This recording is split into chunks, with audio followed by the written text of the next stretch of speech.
ตัวนี้มาทำอิฐเนาะบ่มีประสบการณ์ในแก้วกับสีส้นหยิบผ้าเซตไปก่อนเนาะส่งคนมึงโดยอันนี้ก็สิหยิบผ้าเซตไปก่อนหยิบให้มันละเอียดหยิบแล้วก็ตั้งไม้จนลึงจักแล้วในแก้วจังสี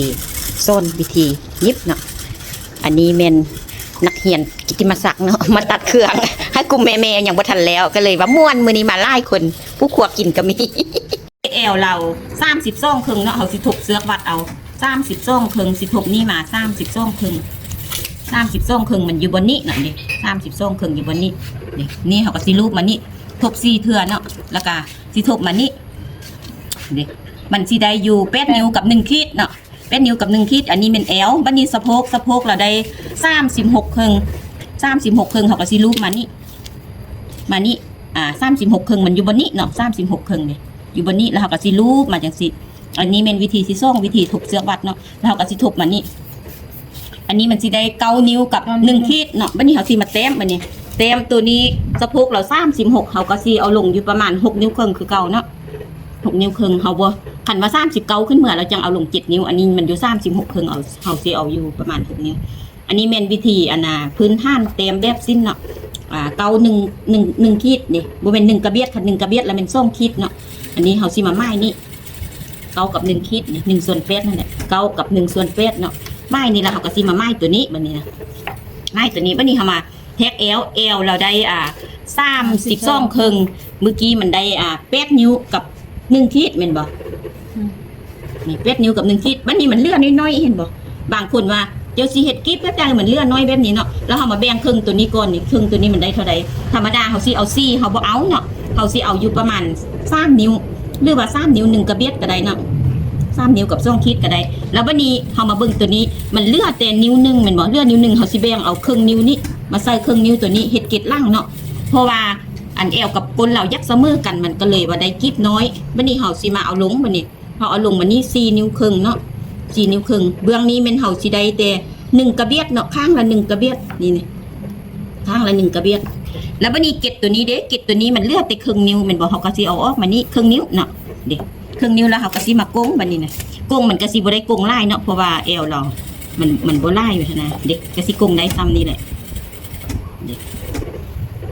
ได้แล้วบัดนี้ได้เกล็ดล่างเกล็ดหน้าเนาะบัดนี้หยังเกล็ดล่างเกล็ดข้างหยังเกล็ดหน้าเนาะอยากได้เกล็ดหน้าเฮ็ดแนวใดเจ้าก็มา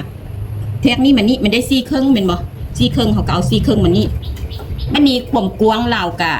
ได้มาตรฐานเนาะได้มาตรฐานเขาก็เอานิ้วนึงเลยมันได้30ซ่องปลายมันบ่ลูกคงดูดแม่นบ่ความกว้างนี่เขาก็เอาลง4ครึ่งคือกันนี่4ครึ่งคือกันนี่บัดนี้เนาะมันจะกีบข้างอ่ะกีบหน้าตัวนี้กีบหน้าตัวนี้กีบข้างตัวนี้กีบหลังอันนี้เฉพาะที่ว่าแอวกับก้นมันยักซ้ำกันเนาะเขาสิเฮ็ดกีบตัวนี้น้อยแบ่งตัวนี้มาใส่ตัวนี้อันนี้แม่นเอา1กระเบียดอันนี้เข้าใจบ่พื้นนี่เป็นพื้นที่ซ่องแล้วเนาะได้ซ่องพื้นละอันนี้แม่นตัดให้ยาเพิ่นของเพิ่นแม่นแอล24สะโพก34เนาะยาเพิ่นละแม่นแอล35ครึ่งสะโพก40ซ่องเนาะตัวนี้นะตัวนี้ละเกือบแล้วเนาะเข้าหัวอันนี้เข้าหัวนี่กะหยิบละเอียดเนาะไกสิแล้วละผู้นี้เกือบแล้วเนาะอันนี้พื้นที่1ของลาวอันนี้ผู้นั้นได้พื้นที่ซ่องแล้วเนาะกลุ่มแม่ติ่งก็สิงึบงับอยู่นี่บ่ได้พักได้พรพอเดือนไปนวดมาแล้วพอเดือนนอนนวดมาแล้วเนาะนี่เป็นแม่ครัวกิตติมศักดิ์เนาะบ่ได้หยิบเครื่องแต่ว่ามาเฮ็ดกิน เฮ็ดหยังนี่เจียวโอ้ตำเจียวแล้วมันหยังเจียวอันนั้นนะเบิ่งดูคะแนนปลาเนาะปลาเฮ็ดนี่ถ้ากินกับกันเด้อคะแนนปลากุดปลามีหยังติบีเอามาให้หวานนี่ปลากุดบ่หรือว่าปลาขะแยงอ่ะปลากุดติโอ้มื้อนี้ได้นักเรียน2คนเนาะมาแต่บ้านใดลูกมาแต่น้องเป็นเนื้อเป็นใดอนาความรู้สึกที่ว่าได้มาเรียนกับแม่แก้วโอ้ดีใจเนาะที่ได้มาฮู้เทคนิคการตัดสินของแม่แก้วมันก็ง่ายขึ้นแล้วก็ไวนะบ่แอวเท่าใดนี่แอล24สะโพก34โดยปิ่นเบิ่งเด้อปิ่นล่างมาเบิ่งโอเคย่างมาเบิ่งย่างพี่มาเบิ่งเป็นอะไรสบายบ่หรือว่าเป็นอะไรความรู้สึกสบายนะโอเคมีแต่เอาไปโตยอดเนาะลุงเนาะได้ความรู้แล้วมีแต่ว่าอันนี้แม่นขั้นที่ว่าแม่แก้วสอนให้หลักการมันเนาะยักดียักเฮ็ดงามก็แม่แก้วแล้วแม่นเทคนิคของลูกเนาะโอเคแม่แก้วเด้อที่ให้ความรู้ลูกโอเคบ่เป็นหยังสุขดี ผู้นี้เนาะแอล32ครึ่งสะโพก36ครึ่งเนาะลื่นกัน4นิ้วเนาะลื่นกัน4นิ้วออกมากะสิได้แบบนี้ปินเบิ่งเด้อลูกปินมาเบิ่งเด้สิได้แบบนี้เนาะอันนี้มันสิ้นจีนเด้ความรู้สึกเป็นอะไรถามความรู้สึก ดีใจหลายขอบใจแม่แก้วอันดับหนึ่งเนาะที่ว่าช่วยสอนให้บ่เคยได้หยิบจับบ่เคยได้เขาจับมาก่อนเนาะแล้ววันนี้มาแม่แก้วจับมือพาเฮ็ดแนวนั้นแนวนี้ มือเดียวก็เป็นบ่ แล้วว่ามือเดียวได้นุ่งสิ้นเลย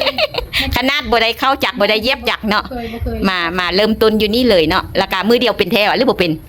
อันเอิ้นว่า 90% ละสำหรับเด็กนะเพราะว่าตัวเองบ่เคยได้เหยียบจักรมาก่อนนะ โอเคถือว่า 90%เรื่องนั้นมันไปเบิ่งคลิปแม่แก้วเนาะไปเฮียนฮู้เอาอีกตืมตัวได้บ่เป็นราคาทักมาหาข้อความแม่แก้วบ่เข้าใจตัวได้เนาะโอเคมีแต่เอาไปต่อยอดเอาเด้อ ที่ว่าแม่แก้วมีวิริยะอดทนอันสอนให้ลูกได้เป็นเนาะโอ้ยเป็นบุญเป็นคุณเด้อขอให้แม่แก้วดีมีแรง โอเคโชคดีมีแต่ไปต่อยอดเอาก็กินข้าวนำกันทุกคนนักเรียนนั้นละกินเจนักเรียนบ่กินอาหารนำอานานั่นเนาะมาเด้ออันนี้มันยังเซียวหน้าป่าปลาเฮ็ดเนาะแล้วก็มีหมูแหนมอีกตึงหมูแหนมนี่แม่เผ็ดแล้วว่ากินบ่เบื่อว่าซั่น มากินมื้อนั้นแล้วได้กินผักมันแซ่บเพิ่นมากินบ่เบื่อกันเลยว่าเฮ็ดกินนักเรียนแล้วกินเจเนาะ2คนนี่นะเขาวัดฟังธรรมกินเจพอเดือนแล้วกินจ้ำ